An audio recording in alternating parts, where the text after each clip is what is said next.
Hey guys, what's going on? Today I'm back with yet again another music review. It's been a little bit, it's been maybe a month or two since I did my Hayley Williams album review. And yet again, doing album reviews isn't something that I frequently do.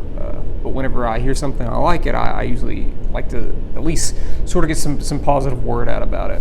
And when it comes to this album review, this Jeff Rosenstock album, he announced that he had done an all ska version of his album from last year, No Dream. This was going to be called SKADREAM, but he said this on April 1st, so everybody kind of assumed that it was a April Fool's prank. Come to find out, April 20th comes, this was real. He dropped it last night, and I've had a chance to listen to it a few times, and it's important to say that I'm going into this with extreme bias, because No Dream was by far my favorite album of 2020. I'm relatively new to Jeff Rosenstock. I'm still trying to cover all the Bomb the Music Industry discography, which was his previous band before the Jeff Rosenstock project. But when it comes to his solo stuff, I've listened to it all and I love it all, with Worry being my favorite album and No Dream being my second favorite album. But yeah, going into this with extreme bias. These could all be piano ballad versions, and I'd still be like, oh yeah, this is amazing, because these songs are amazing. The song structures are amazing. The lyrics are as devastating as they can be, are very good and relatable. So going into something, a genre that, you know, I'm not the most aware of, which is ska. I'm not like the hugest fan of ska, but there's a lot of ska songs I like. It's typically a pretty fun genre with some pretty impressive musicianship, usually, typically in the bass and obviously like the horn section, but even like a lot of the guitar parts, and you even have some really cool keyboard parts. And don't even get me started on the drums. The drums are always pretty killer. So extreme bias going into this, but I think that he nailed this. If you didn't know, he was in a ska band before all this, and I don't think that band exists anymore, but that band is the Arrogant Sons of Bitches. And when it comes to his solo stuff, he's only had, as far as I know, one ska song, and that was on Worry, and this song was called Rainbow, and it's a relatively short song. So the one moment of ska that he's had in his discography for his solo stuff was pretty short-lived, but an excellent song. So getting a whole album worth of Jeff Rosenstock ska renditions is pretty crazy, but pretty impressive. Immediately, I find the opening track, which is No Time To Skank, which the original track is called No Time. I actually think that this is maybe a slight improvement on the original, and it's hard to say which ones of these are improvements over the originals. Like, who's to say? You know, whenever you've been listening to a certain version of a song for several months now, then you hear something new, like a new rendition, your immediate impression is, oh, I think I like this better, maybe. But I'm not going to get too, bogged down in that in this review. But there are some that are clear standouts, and No Time To Skank is definitely a standout for me. Another pretty big standout for me is the song Horn Line, which is the ska rendition of State Line, which I found to be one of the more sincere and sort of like emotionally driven tracks. And I just think the vibe on this one is quite a bit different, a little bit more reggae influence than ska. Of course, ska and reggae can be similar. Definitely slower paced, and you still feel that emotional impact, at least I think so.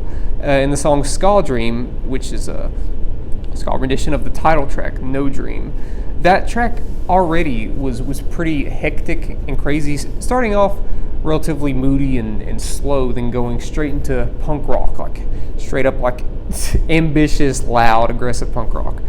And dare I say, in SKADREAM, even though it has all the ska in the world in it, at the end it even gets more hectic than the original punk rock version. It gets louder, screamier, faster. Yeah, I'd say it definitely gets faster too.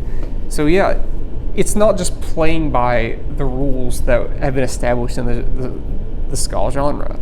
It definitely gets a little bit experimental. And a song like Pick It Up, which is the ska rendition of Fame, which I think was never one of my favorite songs on the album. I always liked it. Of course, I like all these songs, but it was probably one of my least favorite songs. And I actually think Pick It Up is maybe better because it's moodier. Yet again, follows more so that reggae tradition. And I just found some of the instrumentation to be like staggeringly good. In the middle, there's a little keyboard solo there in the background that you can hear, and the song actually extends longer than the original to give the song a pretty big sax solo. And honestly, there's parts of this rendition that remind me a little bit of when Steely Dan was getting a little bit weirder and wilder there. I think Pick It Up is actually a clear standout for me. The Rudie of Breathing, of course, who can ever say that this version is better than the Beauty of Breathing? That is just like a brutally honest track, but yet again finds, no pun intended, a breath of fresh air with this new rendition, the Rudie of Breathing. And you see this frequently throughout the album, some of them not working quite as well as others, like in the song SKA, all caps SKA. That is the ska rendition of B&B, which I find to be arguably the strongest track on No Time. But when it comes to ska, I think ska is the weakest track on this album. It can't match up to the power of the original rendition. It just can't. Definitely think it's the weakest track on here. It's still good though. It's still good. I don't think any of these songs are bad.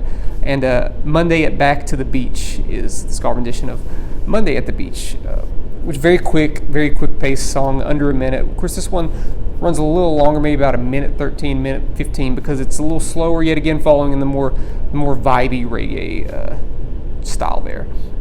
Yet again, another standout for me. And the album ends with Ohio Porkpie, of course, Ohio Turnpike. Yet again, hard to say if it's better, an improvement, because the closing for the original album is just so powerful. Yet again, emotionally driven. One of the more sincere songs on the album with State Line.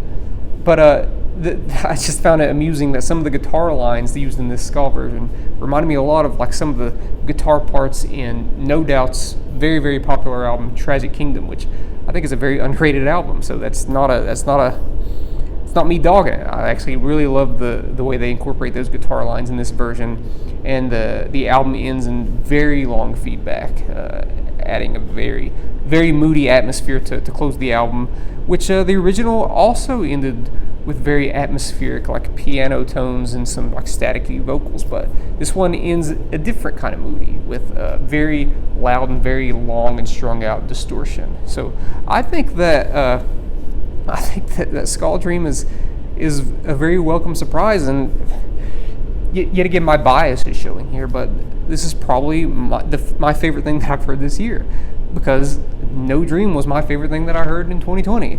So when just because you make an album full of ska renditions of songs that I really like doesn't mean I'm not gonna like it. I actually really, really love it.